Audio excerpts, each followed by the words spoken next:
Hello কলিজার বন্ধুরা, তো সকাল সকাল রান্না করতে চলে আসলাম। শীতের দিনে রান্না করতে অনেক কষ্ট হচ্ছে। তো আসসালামু আলাইকুম, কী অবস্থা সবাই কেমন আছেন? আশা করি সুস্থ এবং ভালো আছেন। আলহামদুলিল্লাহ আমি বেশ ভালো আছি। তো চলুন, এই যে মাছ নিয়ে আসছে দুপুরবেলায়, এখন দেখেন রান্না করতে যাব। এখন মাছ নিয়ে আসছে, তো এখন কখন মাছ কাটা বাছা করবো আর কখন রান্না করব। তো শীতের দিনে এমনি বেলা খেতে পারা যায় না, তারপরে আবার কাজের অনেক চাহিদা। গ্রামের মানুষ আমরা, আমাদের অনেক কাজ করতে হয়, অনেক কিছু করে রান্না করতে হয়। তো দেখেন, আমি যখন শহরে ছিলাম ঘুম থেকে উঠে একটু নাস্তা করে 10টার দিকে দুপুরে রান্না বসাতাম। তো তখন কত একটা সুখ ছিল, শান্তি ছিল। আর এখন গ্রামে সে ভোরবেলা উঠো, নামাজ পড়ো, শীতে কাঁপতে কাঁপতে থালা বাসন দেও, ঝাড় দেও, সব কিছু করো, গরু ছাগল সব কিছু দেখাশোনার পরে রান্নাঘরে আসো, তো অনেক কষ্ট। তো আমার গ্রামের আপুদের অনেক কষ্ট, আর আমাদের শহরের আপুদের অনেক সুখ। তারা আবার কাজের মেয়েও দিয়েও করে, আজের কাজের মেয়েও তো তারা মানুষ আমাদের মতো। তো একটু গরিব মানুষ, এই জন্য তো আমরাও কিন্তু গরিব। আল্লাহ পাক সবাইকে একরকম বানিয়েছে। তো দুনিয়ায় এসে ধনী গরিব এগুলো আমরা ভেদাভেদ করে নিয়েছি। আসলে কি জানেন, দুনিয়াতে যদি সুখ না থাকতো, দুঃখ না থাকতো, তো সুখের মর্ম বোঝা যেত না।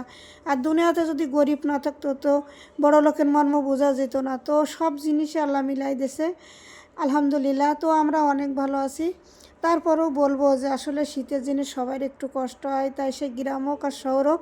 তো শহরের অপরা রাগ করবেন না, গ্রাম হোক আর শহর হোক, যেখানেই হোক কাজের ক্ষেত্রে আসলে শীতের ক্ষেত্রে সবারই একই সমান কষ্ট হয়। কারণ ভোরবেলা ওঠা একটা ঝামেলা, অনেক কষ্টে। দেখেন হাত পা কিন্তু খুবই ঠান্ডা লাগছে।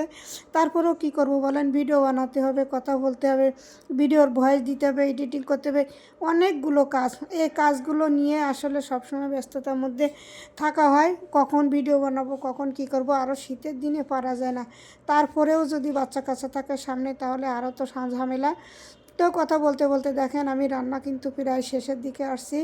এই যে লাউ দিয়ে আর তেলাপিয়া মাছ দিয়ে আর কত কিছু দিয়ে রান্না করছি দেখেন। একসঙ্গে কিন্তু অনেক কিছু দিয়েছি, কিন্তু দেখা যাচ্ছে না, সাথে টমেটোও দিয়েছি।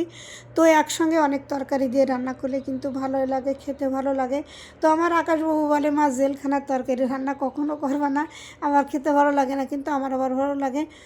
জেলখানায় বলে অনেক প্রকারের একসঙ্গে দিয়ে রান্না করে। তো আকাশ এই কথাই বলে, যখন তরকারির সঙ্গে কোনো কিছু দিই তখন এই কথাটাই মনে আসে ওর, যে আম্মু জেলখানায় কিন্তু মনে হয়। জেলখানায় কি তুমি গেছো কোনো দিন, এগুলো জানো কী করে? তো বলে কি, মানুষ বলে তো এসে তাই শুনি। আসলে কি, সব তরকারি একসঙ্গে দিলে কিন্তু একটা মজা লাগে আলাদা, আর খেতেও কিন্তু ভালো লাগে। তা আসলে বাচ্চারা বোঝে না, তাই আমার ক্ষেত্রে কিন্তু ভালো লাগে। সব তরকারি একসঙ্গে দিলে খেতে আলাদাটা টেস্ট লাগে, তো খেতে ভালো লাগে। তো আজ 2 দিন আমার এমনি বলছিল যে আমি একটু সবজি রান্না করো। তো আমি বললাম বুট বা ছোলা যে কোনো একটা না দিলে কিন্তু সবজি মজে না। তো এই জন্য আর সবজি দেওয়া আনা হচ্ছে না, এই জন্য আমি আরও এগুলো বানানো পাচ্ছে না, যে কি করব কিভাবে। তো আজকের মতো এখানে বিদায় নিলাম। সফলতা সুস্থ, আল্লাহ হাফেজ।